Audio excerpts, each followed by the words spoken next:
Let's see what the rumor mills are saying. Newcastle reject 75 million Tottenham bid for Sandro Tonali as Arsenal and Manchester City keep tabs on the Italian. Do I think they're keeping tabs? Yes. It seems like Arsenal are lying in wait. You would imagine Morgan Rogers, the Greek youth that plays for Club Brugge, are more priorities. Manchester City, Elliot Anderson, or there might be some other targets where we don't know. What's going on in the papers and what's going on in reality are very different things, people. So, yeah, and even that, if Arsenal are not going for Tonali and City are not going on for Tonali and Spurs have a free run, then obviously things get leaked out in the press, drumming up interest, provoking bidding wars, etc., etc. Allegedly, Newcastle rejected a £75 million offer for the 26-year-old people, which is crazy.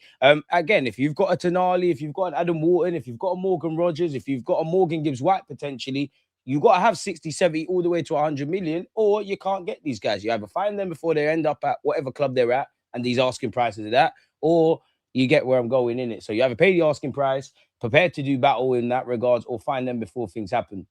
Spurs made a bid earlier this week. Talks between the clubs are ongoing. Newcastle are said to value Tonali at closer to 100 million. As stated, Manchester City also retain an interest. And apparently Arsenal are monitoring developments. Now, he was offered to us in January. Have we potentially done groundwork on personal terms, willingness to join a deal, indirectly heard an asking price that is required for Tonali and we're waiting in wind? Or is it something else? So, yeah, apparently Arsenal also retain an interest, people. We'll have to see how that one develops. And again, another reason as to why I would like either Tonali or Bawardi is because Declan Rice has been playing with a hamstring knot for 6 months as well as a back injury. We all know Bukayo Saka is...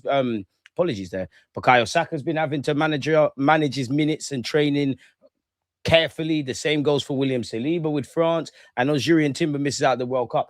We won the Premier, and it's a great feat, and everyone put their bodies on the line, but it might not be so kind to us next time. I'm sure you've all seen Sammy Motbo has said there's been some whispers over the summer that Arsenal might be interested in letting Odegaard go for the right price. Would you let him go? And what is that quote-unquote right price for you? Now, if we continue with Morgan Rogers, Hand of Arsenal said literally yesterday, Arsenal will officially open talks with Aston Villa to sign Morgan Rogers in the coming weeks.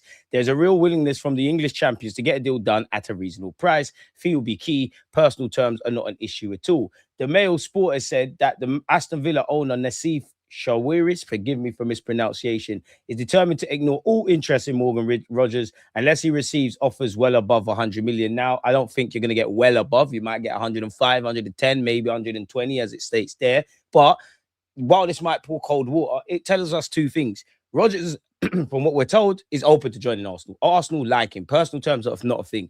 Aston Villa in the Champions League. Aston Villa are monitoring other developments and thinking with Rodgers' rising stock, why wouldn't you ask for more money? They've given him a new deal. Obviously, they got FFP rumbling. So it simply put, it comes down to the asking price with Aston Villa. So it's Aston Villa sporting director and their counterparts, and obviously Arsenal. And you are going to hear this. Obviously, a buying club wants to pay a bit less and maybe undervalue a potential product. Likewise, a selling club might overprice their product. And then that's negotiations at all levels when you come to a resolution. He looks at the fee of about 120 million Manchester City might pay for Elliot Anderson and the 100+ price tag for Diamande and sees no reason why he should afford a discount on Rodgers. You know what? Fair play. Diamande looks a talent based on Leipzig and what he's doing for Ivory Coast and his exploits at the World Cup. He looks a bit raw. Elliot Anderson, people might say he's worth or not worth 120. Although when you deep it, that they're more than this, but like the workhorse midfielders like a Declan Rice, like a Elliot Anderson, above all the other qualities, you can flip it on its head and say, you know what you're getting. They're showing consistency and they're going to be there for years.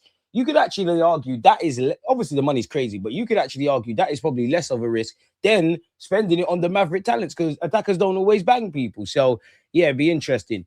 Let's see more at depth if there's any clues here. Now, we have to skip out the tosh. We know Aston Villa won the Europa League, got Champions League football. Primarily, Aston Villa are said to have issues around wages and all of those kind of things, people. Morgan Rogers, keep or sell. They did not become billionaires without barging a few people out of their way on the route up. That will not be pushed around by clubs wanting to take away their star asset for less than he's worth. Again, we've kind of gone over that. He's looking at 120 million.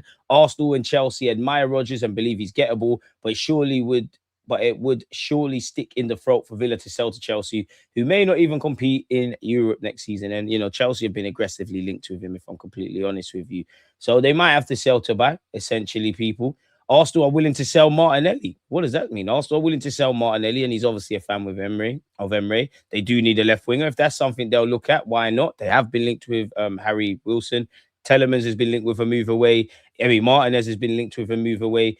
Konza's got 2 years left on his contract. Be interested to see what happens there to the England international.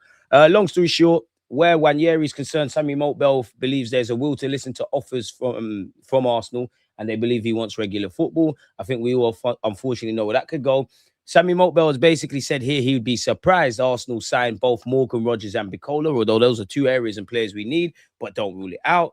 An article has come again with Summerville. Arsenal, Aston Villa, Manchester United, and Tottenham compete to sign PSG target Summerville. So that's 5 clubs allegedly with an interest.